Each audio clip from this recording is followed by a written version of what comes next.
Breaking news చూస్తున్నాం. రానున్న ఎన్నికల్లో పొత్తుపై సిపిఐ తర్జన పడుతుంది. కలిసి వెళ్లాలా లేదా అనే దానిపై తేల్చుకోలేకపోతుంది. ఇప్పటికే కాంగ్రెస్ తో పొత్తు లేదని ఒంటరిగా పోటీ చేస్తామని సిపిఎం ప్రకటించగా సిపిఐ మాత్రం ఇంకా ఎలాంటి నిర్ణయం తీసుకోలేదు. నిన్న హైదరాబాద్ లో సిపిఐ విస్తృత స్థాయి మీటింగ్ జరిగింది. ఈ సమావేశంలో కాంగ్రెస్ తో పొత్తుపై సుదీర్ఘంగా చర్చించగా నేతల మధ్య భిన్నాభిప్రాయాలు వ్యక్తమయ్యాయి. ఈ సమావేశంతో కాంగ్రెస్ తో పొత్తుపై ఏదో ఒకటి తేల్చేస్తారని అనుకున్నారు.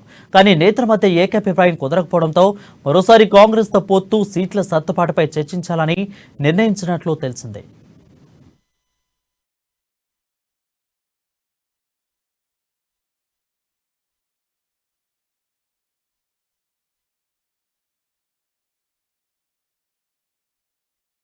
ఇక నేడు మరోసారి సిపిఐ రాష్ట్ర నేతలు భేటీ కానున్నారు. తొలుత కొత్తగూడెంతో పాటు చెన్నూరు టికెట్ను సిపిఐకి ఇచ్చేందుకు కాంగ్రెస్ అంగీకారం తెలిపింది. అయితే వివేక్ వెంకటస్వామి పార్టీలో చేరడంతో ఆయనకు కాంగ్రెస్ చెన్నూరు టికెట్ ఫిక్స్ చేసినట్లు తెలుస్తుంది. దీంతో కొత్తగూడెం సీటు ఒక్కటే తీసుకుంటే పార్టీకి నష్టం జరుగుతుందని సిపిఐ నేతలు భావిస్తున్నారు. దీనికి బదులు సిపిఎంతో కలిసి పోటీ చేస్తేనే మంచిదని కొందరు నేతలు అభిప్రాయపడ్డారు.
బ్రేకింగ్ చూస్తున్నాం. కాంగ్రెస్ తో సిపిఐకి పొత్తు ఖరారైంది. సిపిఐకి కొత్తగూడెం సీటు, మరో ఎమ్మెల్సీ సీటు ఆఫర్ చేసినట్లు తెలుస్తా ఉంది.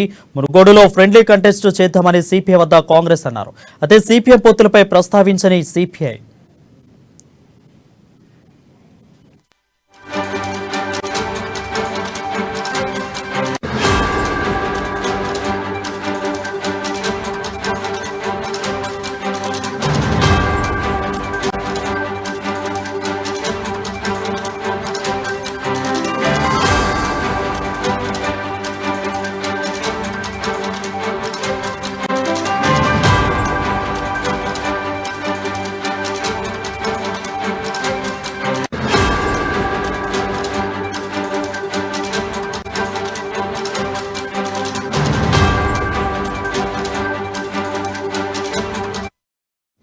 బ్రేకింగ్ న్యూస్ చూస్తున్నాం. కాంగ్రెస్ తో సిపిఐకి పొత్తు ఖరారైంది. సిపిఐకి కొత్తగూడెం సీటు, మరో ఎమ్మెల్సీ సీటును ఆఫర్ చేసినట్లు తెలుస్తా ఉంది. మునుగోడులో ఫ్రెండ్లీ కాంటెస్ట్ చేద్దామని సిపిఐ వద్ద కాంగ్రెస్ నేతలు అన్నారు. అయితే సిపిఎం పొత్తులపై సిపిఐ ఇంకా ప్రస్తావించలేదన్నట్లు మనకు తెలుస్తా ఉంది. దీనిపై మరింత సమాచారం మా ప్రతినిధి హరీష్ అందిస్తారు. హరీష్, చెప్పండి. Thank you Varun. CPI Congress పార్టీకి సంబంధించిన పొత్తు ఖరారైంది. ఈ నేపథ్యంలో సిపిఐకి సంబంధించి కూడా కొత్తగూడ స్థానాలతో పాటు మరో ఎమ్మెల్సీ స్థానాన్ని కూడా కాంగ్రెస్ పార్టీ ఇవ్వనున్న నేపథ్యం కావచ్చు. దానికి సంబంధించి కూడా గత కొద్ది రోజులుగా కూడా చర్చలు జరుగుతున్న నేపథ్యం కావచ్చు. సిపిఐ సంబంధించి కూడా కొత్తగూడెం చెన్నూరు టికెట్లను ఆ స్థానాన్ని ఆశించిన నేపథ్యం కావచ్చు. ఇప్పటికే సిపిఐకి సంబంధించి కూడా సిపిఎం వాళ్ళు సొంతంగా పోటీ చేస్తామన్నట్టుగా కూడా కాంగ్రెస్ పార్టీతో తెగదెంపులు చేసుకున్న నేపథ్యం కావచ్చు. ఇప్పుడు సిపిఐకి సంబంధించి కూడా నిన్న ఏదైతే కార్యవర్గ సమావేశం జరిగింది. సమావేశంలో కూడా పలు అంశాలపైన కూడా చర్చించిన నేపథ్యం కావచ్చు. కాంగ్రెస్ పార్టీకి సంబంధించి కూడా ఏదైతే సిపిఐకి సంబంధించిన కేటాయించాల అంశాలపైన కూడా సుదీర్ఘంగా చర్చించారు. ఈ నేపథ్యంలో దీనికి సంబంధించి కూడా పూర్తిగా సిపిఐ కూడా దీనికి అంగీకారం తెలిపినట్టుగా తెలుసు. నేపథ్యంలో సిపిఐకి సంబంధించి కొత్తగూడెం ఆ స్థానంతో పాటు ఎమ్మెల్సీ స్థానాన్ని కూడా కేటాయించేందుకు కాంగ్రెస్ పార్టీ సుముఖత వ్యక్తం చేసిన నేపథ్యం కావచ్చు. ఇక్కడ మునుగోడుకు సంబంధించి కూడా ఫ్రెండ్లీ కంటెస్ట్ చేస్తామన్నట్టుగా సిపిఐ చెప్పిన నేపథ్యం కావచ్చు. దాన్ని కాంగ్రెస్ పార్టీ అంగీకరించిన నేపథ్యం కావచ్చు. మునుగోడుకు సంబంధించి కూడా ఇప్పటికే అక్కడ అభ్యర్థిని కూడా ప్రకటించిన నేపథ్యం. రాజగోపాల్ రెడ్డికి సంబంధించి కూడా కాంగ్రెస్ పార్టీ అభ్యర్థిని అక్కడ ప్రకటించిన నేపథ్యం ఉన్నది. సిపిఐకి సంబంధించి కూడా అక్కడ బరిలో దింపుతారా లేదా అనే దానిపైన కూడా ఒక స్పష్టత వచ్చే అవకాశం కనిపిస్తుంది. నేపథ్యంలో సిపిఐకి సంబంధించి కూడా సీట్లను కేటాయించాలనే అంశం పైన కూడా సిపిఐ కోరినట్టుగా తెలుస్తుంది. నేపథ్యంలో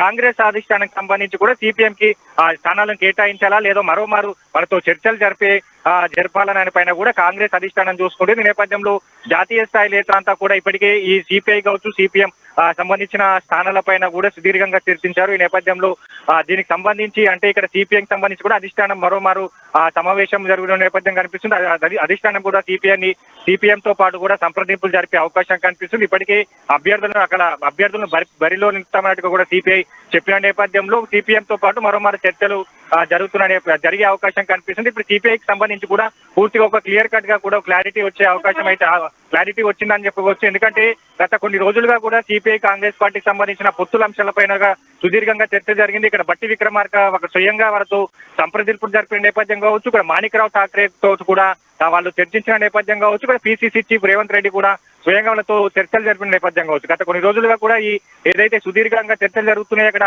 కార్యవర్గ సమావేశాలు భేటీలు అవుతున్నాయి. ప్రధానంగా అక్కడ సిపిఐకి సంబంధించి కూడా కొంతమంది నేతలు కూడా ఏదైతే మునుగోడుకు సంబంధించిన సీట్ విషయంలో కూడా పట్టుబట్టిన నేపథ్యం కావచ్చు. అంటే మొత్తానికి దీనికి సంబంధించి కూడా నిన్న కార్యవర్గ సమావేశం తర్వాత కూడా కాంగ్రెస్ పార్టీ మరోసారి పునరాలోచించి దీనికి సంబంధించిన కొత్తగూడెంతో పాటు ఎమ్మెల్సీ స్థానాన్ని ఇచ్చేందుకు కూడా సుముఖత వ్యక్తం చేసిన నేపథ్యం కావచ్చు. ఖచ్చితంగా కాంగ్రెస్ పార్టీ అధికారంలోకి వచ్చే నేపథ్యం కావచ్చు. ఖచ్చితంగా లెఫ్ట్ పార్టీల ప్రాబల్యం ఎక్కడ ఉందో ఆ స్థానాన్ని కేటాయించేందుకు కూడా ఇప్పటికే కాంగ్రెస్ పార్టీ అక్కడ అభ్యర్థులకు సంబంధించిన సర్వేలు చేయడం జరిగింది. కొత్తగూడెంకి సంబంధించి కూడా సీటు అంశం పైన కూడా పలు సర్వేలు కావచ్చు. అక్కడ స్థానికంగా ఏదైతే వామపక్షాలకు సంబంధించిన ప్రాబల్యం ఏంటనే పైన పూర్తిగా కసరత్తు చేసిన తర్వాతనే దీన్ని ఫైనల్ చేసినట్టుగా తెలుస్తుంది. నేపథ్యంలో సిపిఎం సంబంధించి కూడా అధిష్టానం మరోసారి ఆలోచించి వాళ్ళకి సంబంధించిన నిర్ణయాలు తీసుకునే అవకాశం అయితే ఉంది. వరుణ్, అయితే సిపిఐతో పొత్తు పెట్టుకున్నారు, బట్ సిపిఎం అయితే వదిలేశారు. ఎందుకు సిపిఎంని వదిలేయడానికి గల కారణాలు ఏంటి హరీష్? ఖచ్చితంగా సిపిఐకి సంబంధించి కూడా కాంగ్రెస్ అధిష్టానం కావచ్చు, ఇక్కడ పిసిసి ముఖ్య నేతలు కావచ్చు గత కొద్ది రోజులుగా కూడా సంప్రదింపులు జరుపుతున్నారు, సమావేశం జరుపుతున్నారు. ఆ నియోజకవర్గాలకు సంబంధించి కూడా కాంగ్రెస్ పార్టీ ఎప్పటికీ ఇవ్వలేమన్నట్టుగా కూడా చెప్పిన నేపథ్యం. అంటే ఆ సిపిఐకి సంబంధించి కూడా వాళ్ళే ఏదైతే సమావేశం ఏర్పాటు చేసుకునే నేపథ్యం కావచ్చు, ఆ స్థానాలను కేటాయించాలని కూడా కోరిన నేపథ్యం కావచ్చు. కాంగ్రెస్ అధిష్టానానికి సంబంధించి కూడా ఆ వేచి చూచే ధోరణి సిపిఎం పార్టీలో కనబడక వాళ్ళు ఏదైతే కాంగ్రెస్ పార్టీ సంబంధించి కూడా తెగదెంపులు చేసుకునే నేపథ్యం కావచ్చు. అభ్యర్థులను కూడా 17 మందితో కూడిన అభ్యర్థులను ప్రకటిస్తామన్నట్టు కూడా చెప్పిన నేపథ్యం. అంటే మొత్తంగా కాంగ్రెస్ పార్టీకి సంబంధించి కూడా సుదీర్ఘంగా ఆలోచించింది.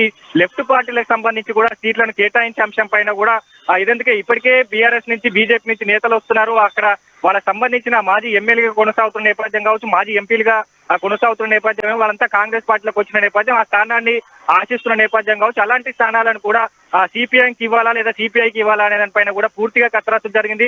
సుదీర్ఘంగా కసరత్తు జరిగిన తర్వాతనే ఒక సిపిఐకి క్లారిటీ వచ్చే ఈ రోజు అయితే క్లారిటీ వచ్చిందని చెప్పొచ్చు. అంటే సిపిఐకి సంబంధించి కూడా వాళ్ళు కాంగ్రెస్ పార్టీ ఏదైతే హామీలు ఇచ్చిన నేపథ్యం కావచ్చు, ఆ హామీలను వాళ్ళు వేచి చూడలేకనే వాళ్ళు తెగదెంపులు చేసుకునే నేపథ్యం కావచ్చు. సిపిఐకి సంబంధించి కూడా మరోమారు ఎందుకంటే ఇప్పటికే సిపిఐ కూడా సిపిఎం తో చర్చలు జరపాలన్నట్టుగా కోరుతున్న చెప్తున్న నేపథ్యం కావచ్చు, మరోమారు కూడా కాంగ్రెస్ అధిష్టానం కావచ్చు, ఇక్కడ ఆ సిఎల్పి నేత బట్టి విక్రమార్క మరోమారు సిపిఎం నేతలతో కూడా చర్చించే అవకాశం కనిపిస్తుంది. సిపిఎం ఇప్పటికే అభ్యర్థులను ప్రకటించిన నేపథ్యం కావచ్చు, అభ్యర్థులను 15 మందితో అభ్యర్థులను ప్రకటిస్తామన్నట్టుగా చెప్పిన నేపథ్యం కావచ్చు, అభ్యర్థులను బరిలో దింపలేదు కాబట్టి మరోమారు చర్చలు జరిగే అవకాశం కనిపిస్తుంది. సిపిఎం తో పాటు సిపిఎం కు కూడా మరో స్థానాన్ని కేటాయించి మరో అసెంబ్లీ స్థానాన్ని ఇచ్చే అవకాశం కనిపిస్తుంది. ఆ స్థానానికి సంబంధించి కూడా ఏ సెగ్మెంట్ ఇవ్వాలని పైన కూడా పూర్తిగా కసరత్తు జరిగిన తర్వాతే సిపిఎం కు క్లారిటీ ఇచ్చే అవకాశం కనిపిస్తుంది. ఎందుకంటే ఇప్పటికే సుదీర్ఘంగా చర్చలు జరిగే ఆ నియోజకవర్గాలకు సంబంధించిన పట్టున్న ఆ నేతలనే బరిలో దింపాలి. కాంగ్రెస్ పార్టీకి సంబంధించి కూడా వామపక్షాలతో పొత్తు పెట్టుకుంటే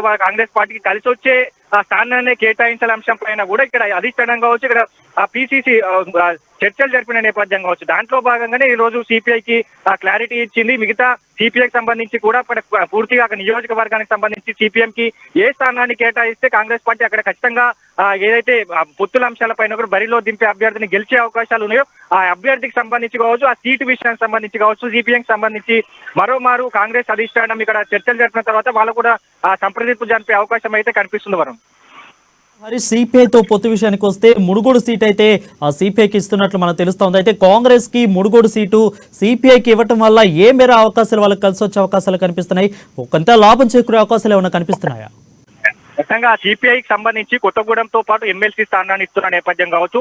అక్కడ కొత్తగూడెం సంబంధించి కూడా గత కొద్ది రోజులుగా కూడా బీఆర్ఎస్ నేత జలగం వెంకట్రావు కాంగ్రెస్ పార్టీలోకి వస్తున్నట్టుగా కూడా వార్తలు వచ్చిన నేపథ్యం, దాన్ని కూడా కాంగ్రెస్ పార్టీ అంశాన్ని కూడా ఇక్కడ పునరాలోచించిన నేపథ్యం కావచ్చు. ఇక్కడ సిపిఐకి సంబంధించి కూడా అక్కడ ఇదైతే పూనంనేని సాంబశివరావు గతంలో బరిలో దిగిన నేపథ్యం కావచ్చు. ఖచ్చితంగా మరోసారి ఏదైతే పొత్తు అంశాలపైన కూడా ఖచ్చితంగా సీట్ ని గెలవాలనే దానిపైన కూడా సిపిఐకి ఇవ్వడం జరిగింది. మునుగోడుకు సంబంధించి కూడా బీజేపీ నేత మాజీ ఎమ్మెల్యే మునుగోడు ఎమ్మెల్యే ఏదైతే కోమటిరెడ్డి రాజగోపాల్ రెడ్డి వచ్చిన నేపథ్యం కావచ్చు, ఆ స్థానానికి సంబంధించి ఇప్పటికే ఆయన ప్రకటించిన నేపథ్యం, గతంలో ఏదైతే సిపిఐకి సంబంధించి కూడా గత ఉమ్మడి ఖమ్మం జిల్లా నుంచి ఒక సీటు కావాలని ఆశించిన నేపథ్యం కావచ్చు, ఇక్కడ మునుగోడుకు సంబంధించి సిపిఐ ఆశించిన నేపథ్యం కావచ్చు.